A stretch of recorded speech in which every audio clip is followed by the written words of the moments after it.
Tay trắng là chị không chịu. Tay trắng không chịu. Không, tay trắng chị không chịu. Phải được, phải không, là từ mấy trăm. không cần tài sản nhiều, từ 500 đổ lại. Ồ, 500 quá nhiều lắm rồi đó, nửa Không, tỷ không rồi nhiều. đó. Nếu một người biết sống độc thân là chị nè, sống độc thân nè, chị bán vé số không cần làm những gì nhiều.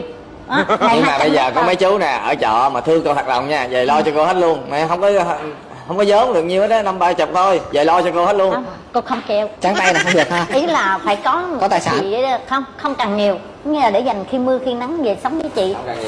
500 triệu mẹ mới chịu. Trời ơi, mẹ tự tin với cái ngoại hình và nhan sắc của mẹ dữ lắm ha. Cái nhan sắc của mẹ là đang giá 500 triệu cái gì. Trời ơi trời, con lại mẹ.